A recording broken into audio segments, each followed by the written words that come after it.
I'm not obsessing over AI. I said this to my team. I said this on the podcast. Like, my goal with AI is how do I continue to leverage it so the team can do what they're really good at? So the copywriters, the designers, the funnel builders can do what they're really good at more and keep that. There's going to be all different ways that we can use AI that wouldn't make sense today because it doesn't exist yet. People are going to lose their voice in AI and with content because they're going to over rely on it. And they're going to lose their authenticity. Our job is to pull out that magic. That magic can't come from AI. That has to come from you as the foundation. Embodied CEOs don't chase trends. They pave the way. They lead from within, moved by purpose, unshaken by noise. When you are the source, you do not need permission. Hello, everybody. Welcome back to the podcast. I got a little change up in here. You can't fully see it in the picture, but I put it on my stories. I got some art up. I am still very obsessed, if you can't tell, with the in-person office. Just so grateful, and I just can't believe sometimes that it's like come to fruition. And it feels like it actually did kind of fast in terms of having a teamwork in here. So anyways, I feel like I am finally, it's been 2 weeks of a sprint that I think that I'm coming up above water and catching my breath and going to be good moving forward and like figuring it out, getting back ahead of recording and just in a groove a little bit more for now. And so I thought I would do just a chat podcast. I was thinking of sharing kind of behind the scenes of what we have been working on and just giving you a perspective as somebody who has a team of 18 and kind of how I manage and really organize like where I put my attention in the business and why, and then also walk through a process that I have been through in the last week. And it's interesting. It's like I joked that it's like once a year this version of me comes out that is like this insane machine.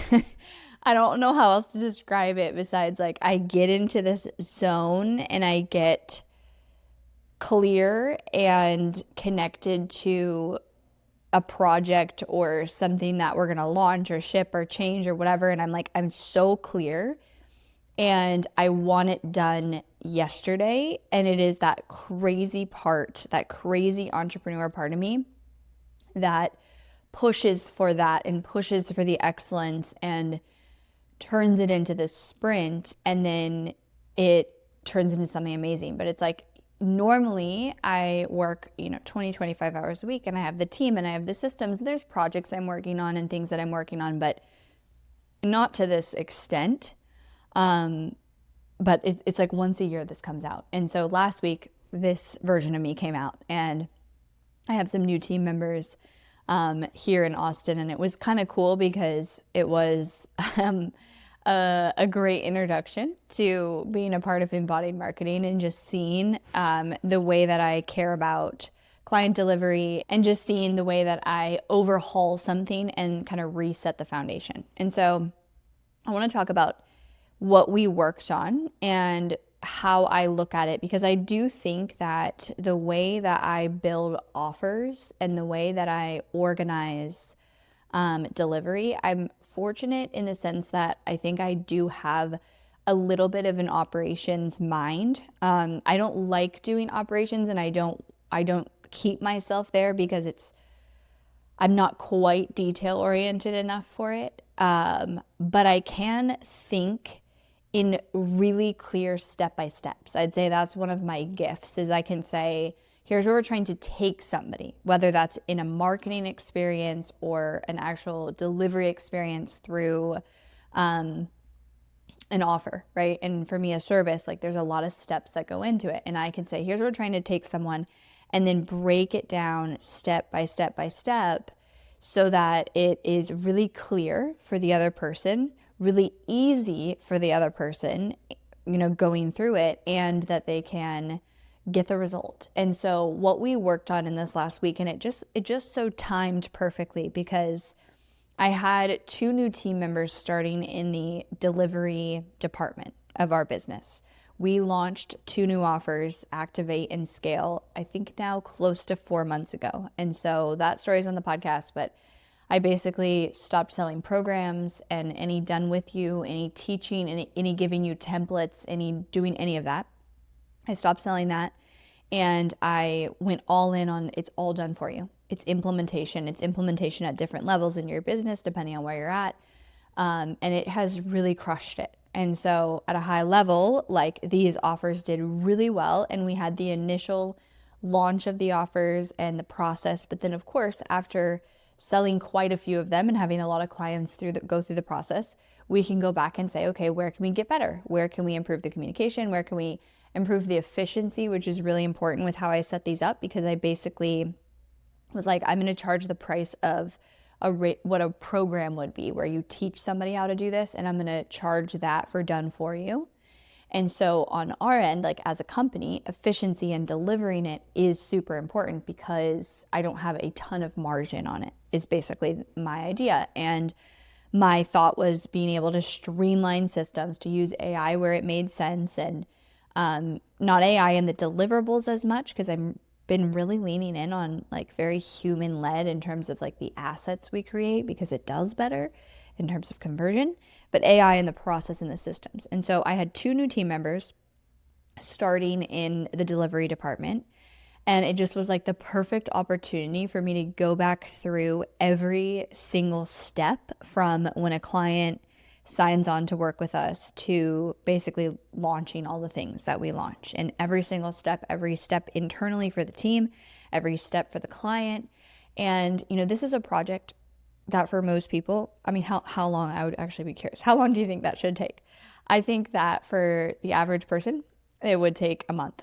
And even that's kind of fast. Like you go into a corporation and you're like, we're going to completely overhaul and not rebuild, because we kept the foundation. The foundation was good, but overhaul, like improve every single piece, fine tooth comb, look at every email, every task template that we have, every piece of communication, videos for the clients. Like, how do we make it literally as easy as possible? That is what we were going for, as easy as possible to understand what they are going to be doing, what we're going to be doing, what we need from them, like all of that.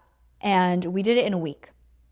So we went through, and I mean, fine tooth comb, like I reviewed every piece of communication, every step. I reset the expectation for our team on how I wanted it to be. One of the things in my business is like, I am just like our ideal client. I understand from the perspective of a CEO. And I actually said this to my team this week when I was doing a training. I put together a training for them and brought everyone together and was like, here's the process. Here's what everybody owns.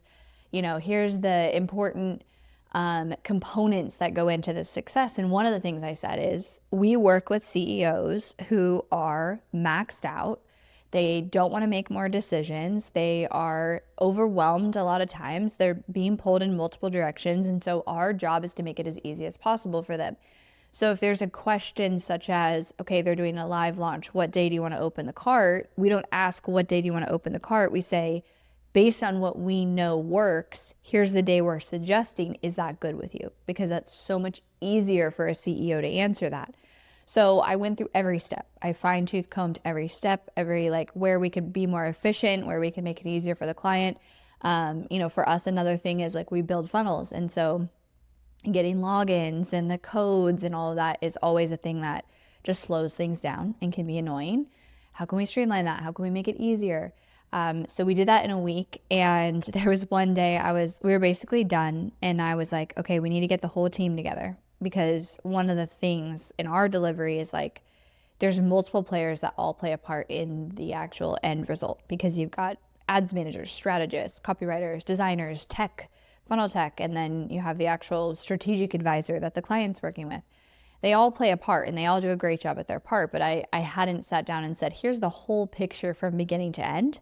And then here's what each part owns. And so we were having this team meeting. I was like, get everybody together, schedule the meeting, schedule it for tomorrow, right? Because I like to move so fast. And my team's their head's spinning. I'm like, schedule it for tomorrow. And I got up that day. I went to bed that night and I was like, I need to put together a presentation. I want this to be a really good meeting, really clear, lay it out visually. And so the next day I got up at 4:45. I couldn't sleep and I was like, I'm going to build it right now. And so I got up, I meditated for a while, and then I built it in like an hour, and it was like so nice, which also Claude did help me. Side note, Claude with like the presentations, the designs, so impressive. But anyways, so that's what I've been working on. And so tying that to you and your business, I think there is a lot of power in about once a year sitting down and going, let's basically take this like a snow globe and say, how do we shake this up and look in every corner, every crevice, every piece of this to make it even better, and to take data and feedback, like data on, we have data on how long it's taking for us to do things. We have data on client results. We have data on client feedback. But then we have feedback from the client that's more, situations that have come up, scenarios that have come up. Like, I was confused here, or we ran into this. Like, small one was, we had this tech issue of being able to integrate PayPal with a client's order form. And it was like, because it doesn't work that well with Go High Level. It's okay. That took 10 hours of team time to do it. That's not going to work. We got to have a new process. Feedback from the team, feedback across the board. And so sitting down once a year, and maybe this is the time, like maybe you're going to, copy what I did, sitting down once a year and going step by step. You can do this for your marketing. You can also do this for after someone buys. And I think that after somebody buys, it's such an important thing to look at. Because of course, like, client results and customer satisfaction leads to referrals. It's like one of the most underrated parts of marketing is delivering a good product or a good service. And I look at everything from marketing and in delivery, I look at it very much as these step-by-steps, but also an experience. And so I put myself into the shoes of the person, either on the marketing side, it's like before they buy from us, or the customer side, and go step by step. Like, how do we, the biggest thing you're looking for is ease, speed, and clarity. Like, so you sit there and you go, okay, step by step, let's take a snow globe, let's shake this up. Let's look at all the feedback. Let's look at all the places somebody got stuck. Let's look at all the areas they were confused or we didn't make it easy for them, and let's make it even better. And so I went step by step through and focused on that. And I think once a year, it is so important to do that, because especially if you are in a place in your business where you have a team, I have 18 employees, like the actual client delivery, I'm not in the day-to-day of it. But here's the job of a CEO. No matter what size your company is, your job is to set the standard. That's the job of a CEO. That's the job of leadership. It is to set a standard and really make sure everybody's on the same page, and you set the standard for the specific things you want to look out for quality, for nuances. There's little nuances and little details that I think about in our client delivery because I understand our clients so intimately that my team may not think about. Like, you don't know what you don't know, so I have to set that standard. And that is my job, because then infused in all of our delivery is me without me being in the day-to-day. And that's where having a process that everybody follows, and it's like, this is your methodology. So very much so, our process, like, for example, one of our levels is our scale. And this is probably our most popular one, which is where it's not quite all the way done for you, but you come in, we do your strategy, we do your messaging, we come up with all the details around your strategy, and then we launch visibility ads for you. We build and launch an entire lead gen funnel with a small priced offer and execute a live launch. And we build all the assets. We do all that for you. Now, our secret sauce, our proprietary things are, for example, in the live launch section, we have done hundreds of live launches. Both I've done them in my own business. We've also helped clients all the way from first live launch to 8-figure live launches with some of the businesses we've worked with. And so details like how many emails to send, when to send them, live show up bonus, urgency during open cart, all of those details are a part of our proprietary process. You are not getting that if you use AI. You are not getting that if you use another company, like they might do it differently. We take the blended of everything that we know works and we put that into a process. Now, I'm in charge of setting the standard of that process, of saying, yes, I have, strategists who can weigh in on best practices, and we're always trying and testing new things with clients, but setting the standard for like, this is how you execute a successful live launch. And so what I'm saying is, if you are somebody who has built a business where you're out of the day to day, you should create a process where at least once a year, you go back into every detail of how something is operating and you pick it apart and you rebuild it better. And you'll never really stop doing this. What I find is that you do this and then either things change, right? In a year from now, there's going to be all different ways that we can use AI that wouldn't make sense today because it doesn't exist yet. You also get more feedback. And then the other thing that happens is throughout time, you hire, people, team members change, you bring people on. Sometimes people they forget a certain detail, something falls off. And so you need consistent quality assurance on the way things are happening. And what I find is like I will alternate during two areas of the company and pour into it, and then I move kind of to the next. And so this season, this kind of last 30 days, has been heavily focused for me on delivery. And I will be shifting my focus to our marketing once we wrap this up. But just a lot of times bringing on a new team member, that kind of spurs that because you're training them, and then you're like, oh, there's this thing in the process, we should change that. And it's kind of a can of worms, and it was overwhelming at times because it was like a can of worms. I'd go down this like road or this rabbit hole of one thing, and I'm like, oh, I found this and I found this and I found this, but eventually it all comes together. So it all came together. We're pretty much there. We rolled it out to the team, and it is now like the new process is rolled out for all of our clients. So my challenge to you is to, if you haven't done this in a while, or maybe you have a new offer or you've never done this, I think a lot of us entrepreneurs, myself included, I build the plane as I fly. It's something I'm amazing at, is like launch it, we'll figure it out, we'll get better, we will put all the details together. And when you do that, there's always room to go back and improve it. But here's the thing, here's why building the plane as you fly is such a skill. Because most of the time, the feedback that you need to get has to happen through action and not through planning. And I've realized that. I was coaching a team member on that. You can only plan and prep so much, and you can over plan and over prep.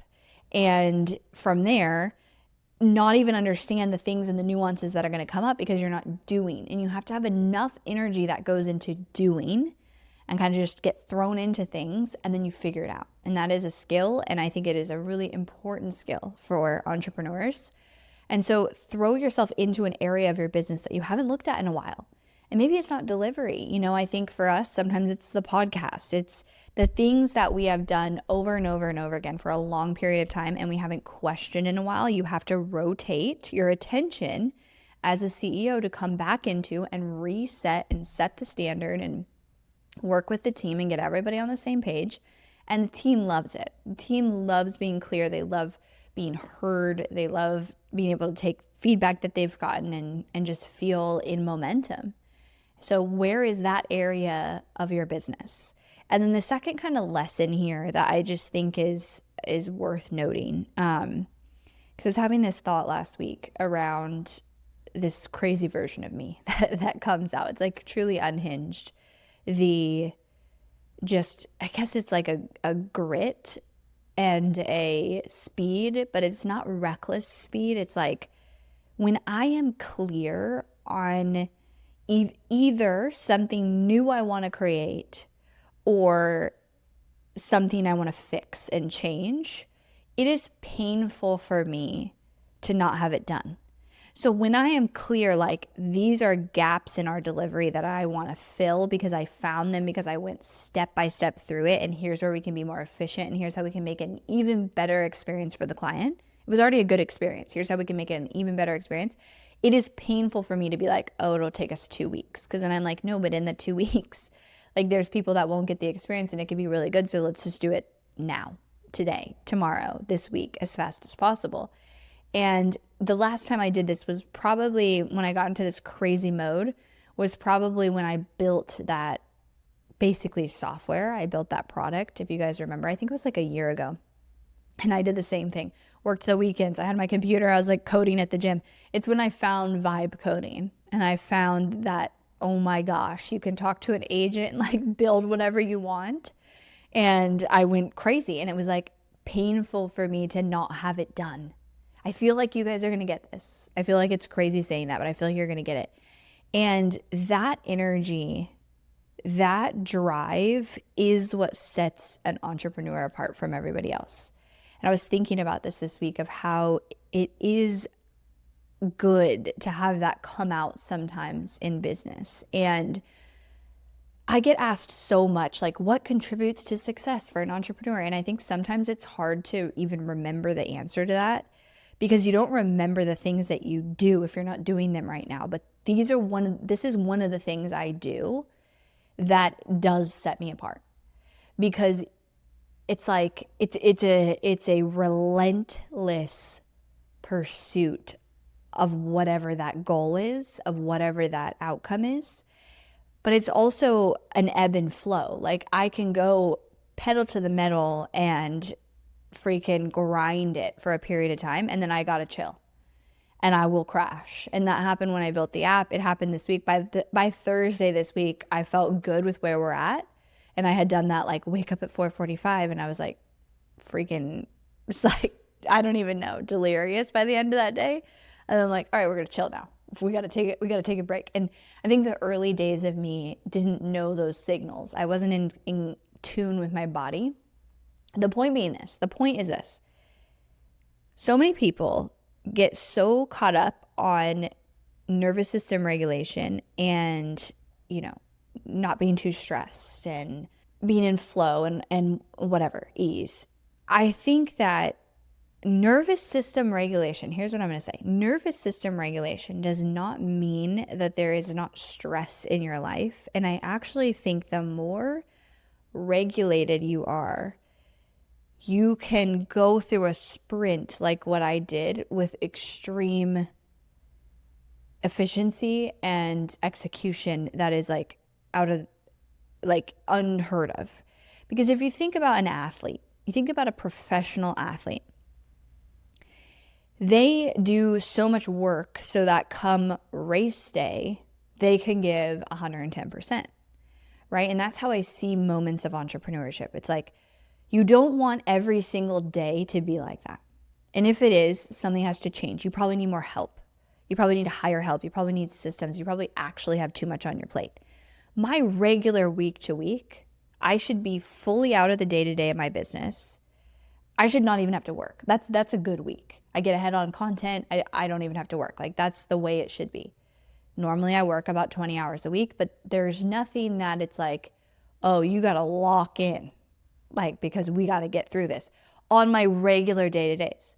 So then when there is a calling for that in the business, which usually comes with growth, it comes with we're launching something new. This is growth. We're having to respond to growth that is putting pressure on our delivery systems that we have to adjust and adapt and improve for the next level. So when you're in these sprints, if your day-to-day is not that level of tension and energy and stress and chaos, you're like, let's go. And you can bring it. And I think like that's what I realized this week is it's so important that all CEOs still have that ability. And it's fun. Like it's fun because that is the part of entrepreneurship that you're like, this is the game. It is a blend of creativity and vision with execution that is borderline insane with you actually enjoy it. Like you get pleasure out of it because you're like, how hard can we go? But it can't be every day. And so I think in the very beginning of my business, that was my everyday. I was working every waking moment. Like 10 years ago, I didn't have a nanny, I didn't have support, I didn't have a system, I didn't have teams, I was doing everything. I was in that phase. The goal is to not always be in that phase, but have sprints in your business where you come back in, it's like, oh, there I am. Like, let's lock in and let's do this. And then we're going to tap out, and we're going to probably do this again in 6 months or 12 months. So point being, 2 things. There's nothing wrong with that. There's nothing wrong with a season, maybe it's a week, maybe it's a month, of grinding. You know, for people, this could be you're launching something like a book or a new big product or an app or whatever. Like, you're going to grind. That's what we signed up for as entrepreneurs. This is not a 9 to 5 where we do the same thing every day. And the goal is not to have every day be like that. And if every day is like that, we're missing support and we're missing systems. But if we make it so every day is not like that, then when that is needed from us, we're like, let's go. And we're a 10 out of 10 delivery. Because the way that I showed up in my business last week, nobody else could have done it. Like, it was a CEO's job. I was leading the way. I was directing the team. I was training new team members, and I was setting the standard for the way that I wanted the overhaul to be. So, something for you guys to think about. And, you know, next time you are in that grind season, one thing that I think is helpful is if you hit a moment of overwhelm, I just try to find gratitude for it. Is like, what a privilege it is to get to feel overwhelmed because I have a business that is growing and I'm bringing on new team members and I have clients and I get to onboard a VIP client in the midst of all this. And like, what a privilege that is. So the gratitude for that. And then also knowing it's a season and there's a plan, there's a light, you know, and I try to have fun with it because it's pretty wild. And it is entrepreneurship and building a business at its core. Because I do think like that speed to implementation is such a key part of being successful as an entrepreneur. The more that you can go from idea to execution, the faster you can do that. The less time you spend in over planning and over preparing, the better. Obviously, you have to be clear and you have to be aligned. But when you are, it's full speed ahead. Not every day, but when the business calls for it. All right, guys, we're back on the regular schedule for the podcast. That's one thing that mostly I said this on the last episode, but it was like my whole team's in here now. And so I have to kick them out so I can record. We're just figuring it out. But I'm back ahead. I'm good. I'm getting back regulated. Like we are so back. And that was fun. That was months of work in a week. And I'm very proud of our delivery and our process. It's top notch. The experience that you get working with us as a client, like I said, it was already good. I've been in business for 10 years. Like I have so much foundational process, but we took all this to the next level. And I'm really trying, you know, I didn't say this, but we did bring in some AI automations and things to automate. But I'm really trying and leaning into, like, I'm not obsessing over AI. I said this to my team. I said this on the podcast. Like, my goal with AI is how do I continue to leverage it so the team can do what they're really good at? So the copywriters, the designers, the funnel builders can do what they're really good at more and keep that. Because more and more, I'm going to talk about this more, but I just think people are going to lose their voice in AI and with content because they're going to over rely on it. And they're going to lose their authenticity. And that's something we're really focused on, is actually bringing that out of founders. So regardless of what offer someone works with us in, that's really my kind of proprietary piece, is you're the magic of your business. Our job is to pull out that magic. That magic can't come from AI. That has to come from you as the foundation. So anyways, all right, guys, I will talk to you next time.